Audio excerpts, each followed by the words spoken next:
Hey everybody, Dustin Dale's back here once again. I'm at the Funny Bone Comic Club, 168th and Dodge, and this weekend we've got a musical treat here for you. This guy, he's not only a comedian, but he's also been on stage with some of the great bands of our time. So make sure you come out to the Funny Bone this weekend and check him out. He's also a doctor. Please welcome Dr. Gonzo. Thanks, Dustin. I appreciate it. No problem. I gotta ask you, where'd you get your degree at? On the road, pretty much, hanging out with all the rock stars before they went into rehab, if you know what I mean. See, I was thinking about that the other day. That most of the people that I worked with over the years, they're either dead or they're cleaned up and Jesus freaks now. Oh yeah. So yeah, it all happens. So. What were some of the more memorable acts that you've actually been on the road with? Well, the coolest one was Huey Lewis in the News back in the '80s. His manager saw me at outdoor Golden Gate Park. I was opening for some bands, and I had the crowd doing all kinds of stuff with their hands, and he asked me if I got lucky or if that's what I do, and I said, well, I like playing the big crowds like that. And about a month later, he called me up, and Huey was supposed to go out and open for the Kinks, big band, and then the Kinks got in some fight, and so they had to scramble and get on the road and all the nightclubs and everything, and I was cost effective. Mm-hmm. I was one guy, as an opening act instead of another band.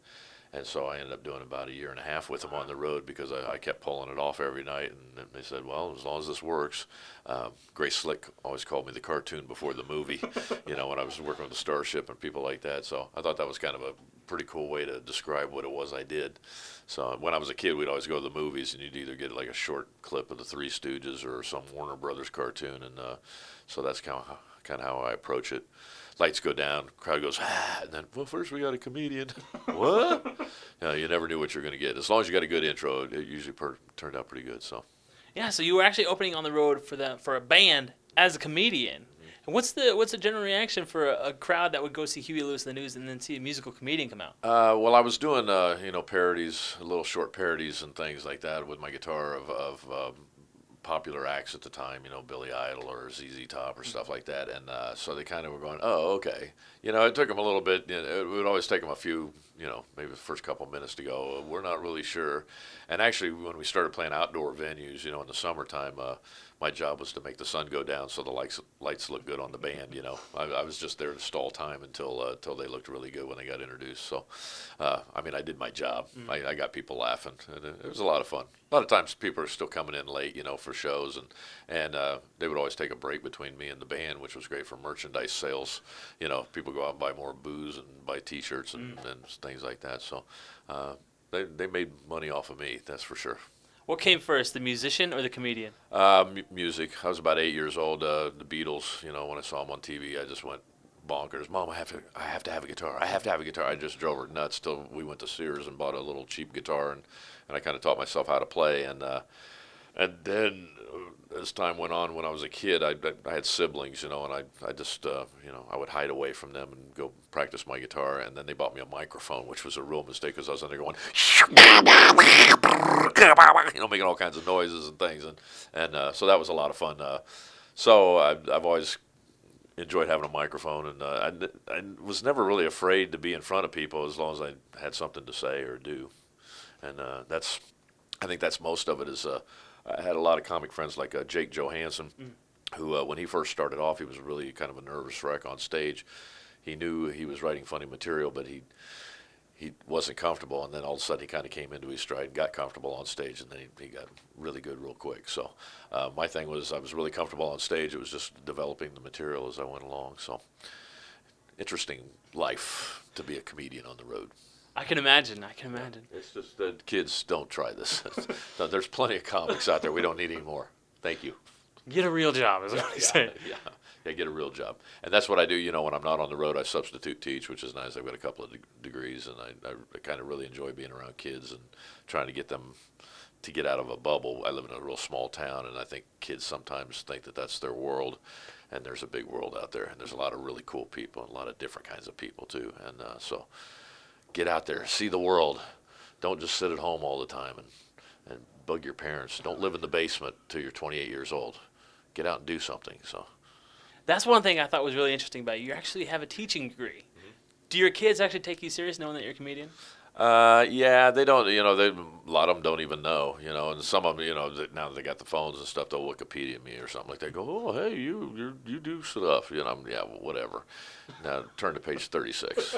We're gonna read now. So, yeah, I try to keep. Whenever I sub, I just try to keep on track with whatever the lesson plans are, and then if we got a little time, I'll screw around a little bit with them and have fun. But you got to watch what you do and what you say. And some kids are. A lot of kids, there's not a lot of respect these days, and I try to teach kids some respect. And I had one kid bump into me in a hall one time, and I just took him against the locker and said, "I don't need this job. I'll take you out." And then I suddenly realized all the cameras around the school, so I couldn't do that anymore. A teacher with nothing to lose. There's nothing better than that. Oh yeah, well, you got nothing to lose. That puts the fear in them a little bit. They pay attention then. Yeah. Now, I can imagine that life on the road, there's a lot of interesting topics that come up in pop culture. The election's coming up.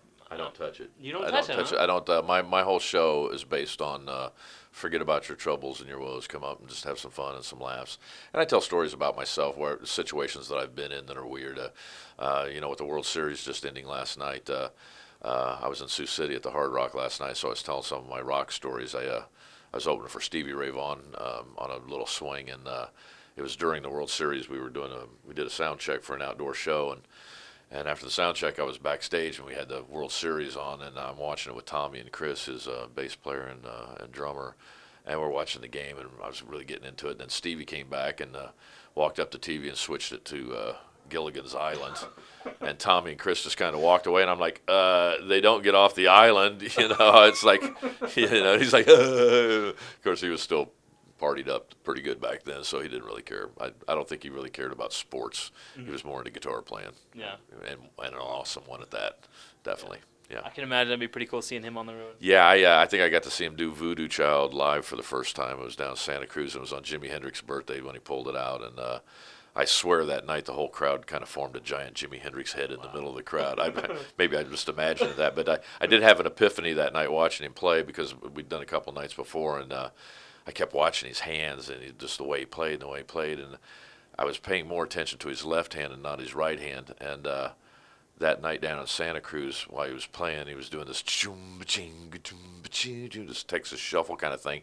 And I went, man, it's about the right hand. It's not about, this is all technical, but this is your heart and soul. And so I ran downstairs under the stage and where my dressing room was, and I picked up my guitar, and even though it was loud up above me, I picked up my guitar and I go, oh man, this it's all about the feeling of the guitar. And I felt like I grew about 10 years as a guitar player just from that one moment watching Stevie Ray on stage. So yeah, that was the coolest part. I mean, whenever I open for bands, I get the best seats, so even though I get tormented a lot, you suck, we hate you, even though you work your way through all that, you still get a good seat and get to watch Todd Rundgren or Men at Work or Santana or Eddie Money or any of these people. I've worked with a ton of acts. And I think living in San Francisco at the time was the tours would either start on the West Coast or end on the West Coast. They always go cross country. And so I was either with them when they were all excited about the beginning of the tour, or I was with them at the end of the tour when everybody wanted to party and have a good time. And Colin Hayes from Men at Work, I remember he came into my dressing room after the show, and he's like, you have any Jack Daniels? And he's got those eyes that, it was like he was looking over both of my shoulders. I'm like, what the hell are you looking at? And he started laughing.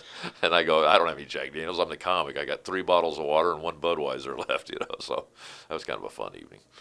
Man, I bet there's a lot of comics out there that are wishing they picked up a guitar and added some music to their set. Well, there's a lot of comics that give me crap because I use a guitar. They say, oh, you're a guitar act. I thought, if you've got a skill in a particular area and you can incorporate that in your show, use it. There's some people that do voices. There's other people that, juggle or whatever, or do magic. And, it's being an entertainer is the main thing. And, again, I like telling the stories of all these things that happen to me because it's, I think people can find themselves in the same situation, and how do you deal with it? And it started off, my life started off funny. My dad was a doctor, small town country doctor. He always wanted a doctor in the family.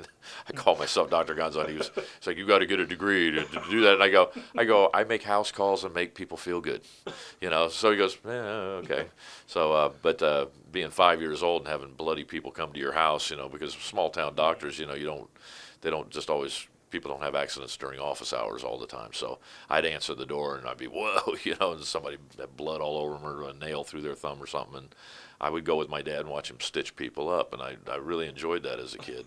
I know it sounds weird, but I got to watch my dad's compassion and his calmness about everything. When things are really crazy, it's always good to have a calm person around to keep things pretty mellow. So, and I've been in some weird life-death situations in the comedy scene, where somebody got sick or somebody OD'd or whatever, and I'm the guy that's kind of calm down everybody. Let's, you call 911, you take care of it. I find myself jumping right in there, and I think I learned all that from my old man, which is kind of nice.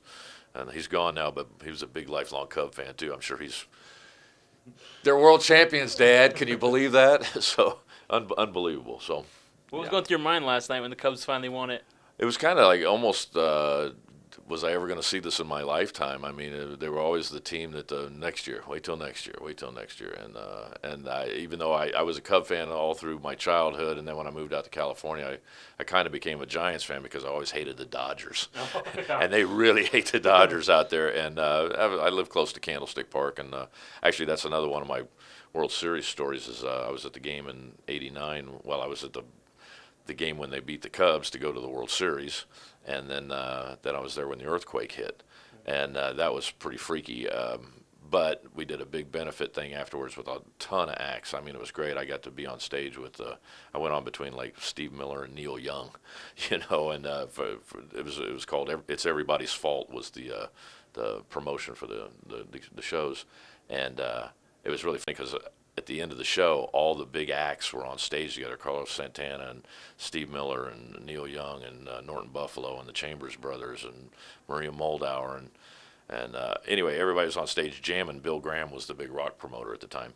And all the comics were standing in the wings going, just really enjoying watching these guys jam. And he goes, get out there and jam with them. Get out there and jam with them. We're like, we're comedians. What do you mean jam? He goes, take your shoes off. Hit your shoes together. Get out there. And we're like, when Bill Graham tells you something to do, you just go, okay. So all the comics are taking their shoes off. So they're all coming off going on stage right. So I went around the back behind the drums and went over on the other side because Neil Young was over there playing piano. And how often do you get to be on stage with Neil Young? So I'm hitting my shoes together, and Norton Buffalo's playing harmonica, and he goes, I got maracas. So I put my shoes on and grabbed them maracas. So now I'm like, there's Neil Young on the piano playing, and so when you're on stage with other musicians, you kind of do the lean. So I decided to do a back roll with Neil Young, and so I lean over with him like this, and of course we're on PBS. They're broadcasting this whole thing, and I'll never forget Neil Young's face. He just kind of looked up at me like in horror, like who is this guy with the maracas? And it was a great moment for me, man. I'm playing with Neil Young. This is great. Oh, that's an incredible story, man. And an incredible story is what you're going to get all weekend long. Oh, yeah. Make sure you come out and check him out. Dr. Gonzo in the house all weekend long. See you at the club. Make sure you come out and check him out. Thank you very much for hanging out with me, Dr. Gonzo. Thanks, I appreciate it, Dustin. Thanks. Take care, guys.